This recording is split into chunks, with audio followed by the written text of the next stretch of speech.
జై శ్రీరామ్. శ్రీమాత్రే నమః. శ్రీ గురుభ్యో నమః. 2025 సంవత్సరం మార్చి 29వ తారీఖు షడ్గ్రహ కూటమి మీనరాశిలో చోటు చేసుకుంటుంది. ఈ షడ్గ్రహ కూటమి 6 గ్రహాలు మీనరాశిలో సంచారం చేయబోతున్నాయి. అవి వచ్చేసేసి నవగ్రహాల్లో రారాజు అయిన సూర్యనారాయణమూర్తి, అలాగే చంద్రభగవానుడు, వక్రించిన శుక్రాచార్యుల వారు, వక్రించిన బుధ భగవానుడు, రాహుదేవుడు ఆల్రెడీ అక్కడే సంచారం చేస్తూ ఉన్నాడు, మీనరాశిలోనే సంచారం చేస్తూ ఉన్నారు. శనేశ్వరుడు కూడా ఆ రోజు మీనరాశిలోకి అడిగిపోతున్నారు. అంటే ఇక్కడ మకర రాశి వాళ్ళకి ఏదైనా నడిసేని ఎఫెక్ట్ తగ్గిపోతుంది ఈ రోజు నుంచి. అలాగే కర్కాటక రాశి వాళ్ళకి అష్టమ శని ఎఫెక్ట్, వృశ్చిక రాశి వాళ్ళకి అర్ధాష్టమ శని ఎఫెక్ట్. వీటిల్లోంచి ఈ 3 రాశుల వాళ్ళు కూడా బయటపడబోతున్నారు. శనైశ్వరుడు సంచారం గురించి మనం విడిగా మళ్ళీ మాట్లాడుకుందాం. ప్రస్తుతం మనం ఈ షడ్గ్రహ కూటమి 6 గ్రహాలు కాలపురుషుడి కుండలిలో 1000 స్థానంలో సంచారం చేస్తూ ద్వాదశ రాశుల వాళ్ళకి, ద్వాదశ లగ్నాల వాళ్ళకి ఎలాంటి ఫలితాలను సూచిస్తున్నాయి, తీసుకోవాల్సిన జాగ్రత్తలు ఏంటి, ఇవన్నీ మనం ఒకసారి చూద్దాం. వీటి ఎంతటికంటే ముందు రాహుకేతువులు ఇద్దరూ కూడా 12వ స్థానం మరియు షష్ఠ స్థానంలో సంచారం చేస్తున్నాడు. కేతు భగవానుడు షష్ఠ స్థానంలో, రాహుదేవుడు 1000 స్థానంలో సంచారం చేస్తున్నాడు. అంటే కాలపురుషుడి కుండలిలో నుంచి 1000 స్థానమైన మీనరాశిలో సంచారం చేస్తూ ఉన్నాడు. ఈ కన్యా రాశి కరెక్ట్గా చూసుకుంటే కనుక మనకి అంటే మిడ్ ఆఫ్ ద జోడియాక్ షడ్రూపీస్ని సూచిస్తుంది ఈ కన్యా రాశి. రుణ రోగ శత్రుస్థానం అని చెప్తుంది జ్యోతిష శాస్త్రం. ఈ కన్యా రాశిని 6వ స్థానాన్ని, అంటే ఏ రాశికైనా సరే 6వ స్థానం రుణ రోగ శత్రుస్థానాన్ని సూచిస్తుంది. అక్కడ కేతు భగవానుడు ఉన్నాడు. యాక్చువల్గా రాహు భగవానుడికి కన్యా రాశి చాలా కంఫర్టబుల్ ప్లేస్, మీనరాశిలో కేతు దేవునికి చాలా కంఫర్టబుల్ ప్రదేశం. వీళ్ళిద్దరూ కూడా దానికి ఆపోజిట్గా సంచారం చేస్తూ ఈ షడ్గ్రహ కూటమి చోటు చేసుకుంటూ ఉంది. 12వ స్థానము మనందరినీ కూడా లిబరేట్ చేసే హౌస్. ప్రతి విషయంలో నుంచి, మనకున్న ఈతి బాధల నుంచి, అంతెందుకు మన సోల్ కూడా లిబరేట్ అవుతుందా లేదా, ఈ బాడీలోంచి ఈ సోల్ ఎప్పుడైతే డిపార్చర్ అవుతుందో ఈ సోల్ ముక్తి పదంలోకి వెళ్తుందా, ఉత్తమ గతిలోకి వెళ్తుందా, అధోగతికి వెళ్తుందా, ఊర్ధ్వలోకాలకు వెళ్తుందా, ఇలాంటివన్నీ కూడా మనం 12వ స్థానం వ్యయభావం నుంచి చూస్తాం. అంటే వ్యయభావం అంటే మొత్తం ఖర్చు అయిపోవడం, డబ్బులు ఖర్చు అయిపోవడం, మన కర్మలు కూడా ఖర్చు అయిపోవడం. అది పుణ్యకర్మలు కావచ్చు, పాపకర్మలు కావచ్చు. ఈ 2 ఖర్చు అయిపోయినప్పుడే మన సోలు ఉత్తమ గతులు చేరుకోవడానికి అర్హత సాధిస్తుంది. అయితే ఇప్పుడు మనకు అది ఇర్రెస్పెక్టివ్ ఈ 12వ స్థానంలో చోటు చేసుకోబోయే ఈ షడ్గ్రహ కూటమి ద్వాదశ రాశుల వాళ్ళకి ఎలాంటి ఫలితాన్ని తెచ్చిపెట్టబోతుందో. ఈ షడ్గ్రహ కూటమిలో ఒక విశేషాంశం ఉంది. ఈ షడ్గ్రహ కూటమి ఒక 2 విశేషాంశాలను సూచిస్తుంది. కన్యా రాశిలో కేతు భగవానుడు సంచారం చేస్తున్నాడు. కన్యా రాశ్యాధిపతి అయిన బుధ భగవానుడు మీనరాశిలో సంచారం చేస్తూ ఉన్నాడు. ఆయన ఆయన వక్రగతిలో ఉన్నాడు. ఇది నీచ స్థానం. మీనరాశి బుధ భగవానుడికి నీచ స్థానం. నీచ స్థానంలో ఉండి వక్రించాడంటే ఇది ఒక ఉచ్చ స్థానాన్ని సూచిస్తుంది. అంటే ఇది ఒక ఎగ్జాల్టేషన్ పాయింట్గా మనకి కన్సిడరేషన్లోకి వస్తుంది. అలాగే ఇక్కడ పరివర్తన యోగం కూడా మీనరాశి అధిపతి అయిన గురు భగవానుడు వృషభ రాశిలో సంచారము, అలాగే వృషభ రాశ్యాధిపతి అయిన శుక్రాచార్యుల వారు మీనరాశిలో సంచారము.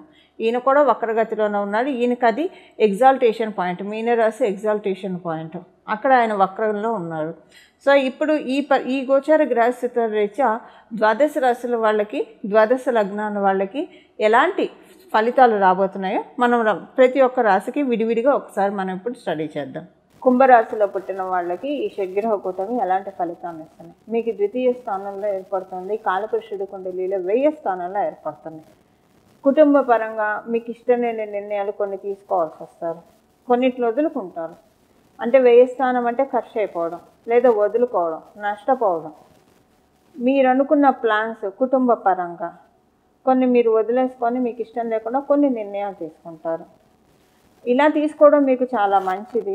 ఎందుకంటే ఇలా మీరు అనుకున్న ప్లాన్స్ అనుకున్నట్లు మీ కుటుంబ సభ్యులు ఒప్పుకొని మీరు చేస్తే కనుక, చేయడానికి వాళ్ళ సహకారంగా ఉంటే తర్వాత రోజుల్లో చాలా ఇబ్బందులు తలెత్తుతాయి అలాంటి నిర్ణయాల వల్ల.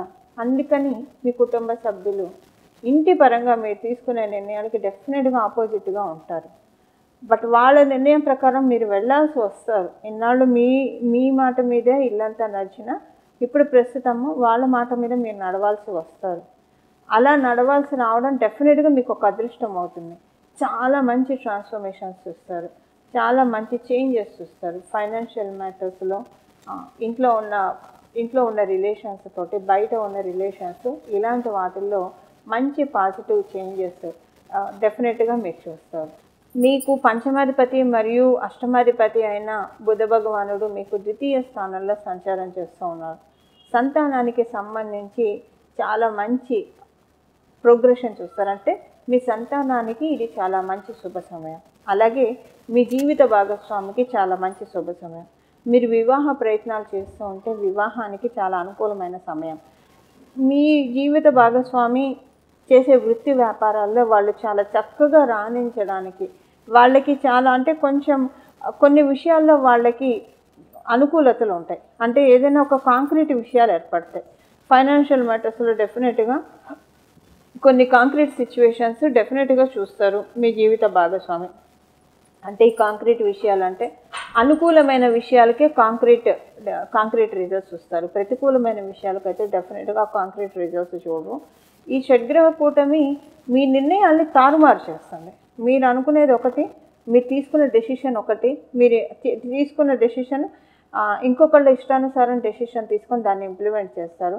అలా తారుమారు చేసి మీరు అనుకున్నది ఎంతో కాలంగా చేద్దాం అనుకున్నది తారుమారు చేసి దాని ద్వారా మీకు యోగాన్ని కలిగిస్తూ ఉంది ఈ షడ్గ్రహ కూటమి. ఇది షడ్గ్రహ కూటమి ఇచ్చే ఫలితాలు కుంభరాశిలో పుట్టిన వాళ్ళకి. చూశారు కదండి ఈ షష్టగ్రహ కూటమి మీ రాశి వాళ్ళకి ఎలాంటి ఫలితాన్ని అందజేస్తూ ఉందో. ఇప్పుడు మనం దీనికి చేసుకోవాల్సిన పరిహారం, ఏ పరిహారం చేసుకుంటే ఈ షడ్గ్రహ కూటమి యొక్క బ్యాడ్ ఇంపాక్ట్స్ మనకి రాకుండా, అలాగే ఈ షడ్గ్రహ ఎప్పుడైనా సరే ఒక 2 గ్రహాలు కలిస్తే యోగం, 3 గ్రహాలు కలిస్తే యోగం, 4 గ్రహాలు కలిస్తే యోగం. ఎప్పుడైనా యోగాలు ఎలా ఏర్పడతాయి?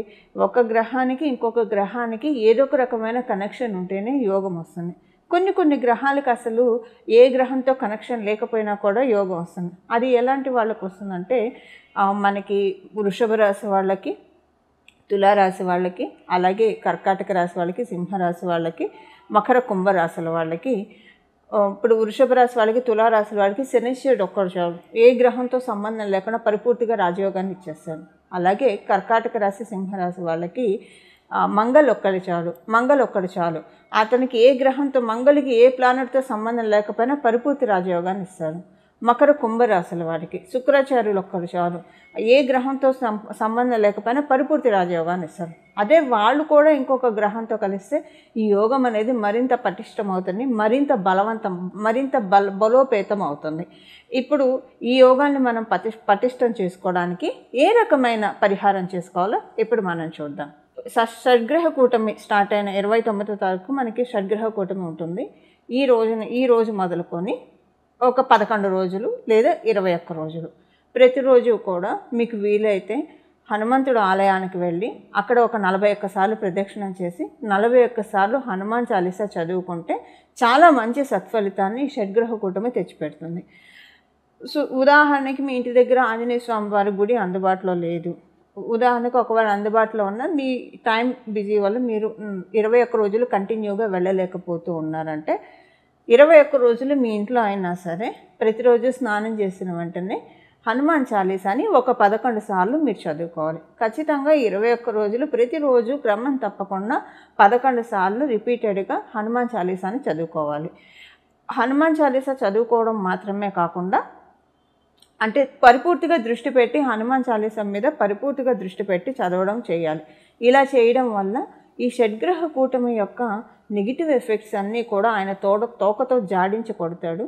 అలాగే దీనివల్ల వచ్చే యోగాలన్నింటినీ కూడా ఫిల్టర్ చేసి మనకు అందిస్తాడు, అంటే మనల్ని ఆశీర్వదిస్తాడు.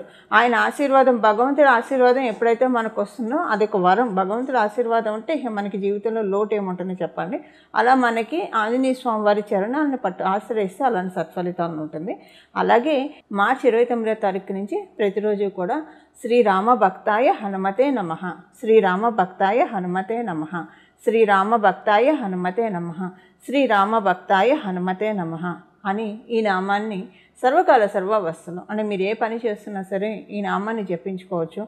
మీరు ఉదయాన్నే కొంచెం స్నానం ఆలస్యంగా చేస్తున్నా ఈ నామాన్ని జపించవచ్చు. రాత్రి పడుకునేప్పుడు ఈ నామాన్ని జపించవచ్చు. మీరు ఏ పని చేస్తున్నా ఈ నామాన్ని జపించవచ్చు. మీరు బాత్రూమ్కి వెళ్ళినప్పుడు తప్పించి ఇంకా మిగతా సమయాలు మొత్తం కూడా ఈ నామాన్ని చక్కగా జపించవచ్చు. ఈ విధంగా హనుమంతుడి చరణాన్ని ఆశ్రయిస్తే ఈ షడ్గ్రహ కూటమి మనందరికీ కూడా చాలా చక్కటి శుభ ఫలితాన్ని మనకు అందజేస్తుంది. అలాగే మీరు అమ్మవారు ఉపాసకులు అయితే ప్రతిరోజు కూడా 3 సార్లు లలితా సహస్రనామం చదవడానికి ప్రయత్నించండి. 3 సార్లు లలితా సహస్రనామం చదవడం కావచ్చు, వినడానికి కావచ్చు ప్రయత్నించండి. ఇలా 3 సార్లు లలితా సహస్రనామం చదవడం వల్ల లేదా వినడం వల్ల కూడా చాలా చక్కటి సత్ఫలితాన్ని, ఎందుకంటే అమ్మవారు మనకి ఈ సమయంలో అంటే మన జన్మ కుండలిలో కనుక ఏదైనా మీ జన్మ జాతకంలో మీనరాశి సంబంధించిన ఎఫెక్ట్స్ ఏమన్నా ఉంటే, అలాగే ఇప్పుడు మనం తెలుసుకున్న ఈ షడ్గ్రహ కూటమి, ఈ షష్టగ్రహ కూటమి, ఈ 6 గ్రహాలు ఏమన్నా మీ జన్మ జాతకంలో సరిగ్గా లేకపోతే, బలోపేతంగా లేకపోతే లలిత సహస్రనామం ఈ సమయంలో 3 సార్లు చదవడం వల్ల ఆ షడ్గ్రహ కుటుంబంలో ఉన్న గ్రహాలన్నీ కూడా మన జన్మ జాతకంలో బలోపేతం చేసుకోవడానికి చాలా చక్కగా అమ్మవారు దీవిస్తారు. ఇందులో ఏమాత్రం సందేహం లేదు. ఇలా మనందరం కూడా ఈ షడ్గ్రహ కూటమిని చక్కగా అనుకూలంగా మార్చుకోవాలని చెప్పి మన జన్మ జాతకంలో ఉన్న ఇబ్బందుల నుంచి మనం బయటపడి గట్టెక్కి, అలాగే మన జన్మ జాతకంలో ఉన్న బ్లెస్సింగ్స్ని మనకి వెలికి తీసే షడ్గ్రహ కూటమికి మనందరం కూడా ఆహ్వానం పలుకుదాము. మంగళం. నమో భగవతే వాసుదేవాయ.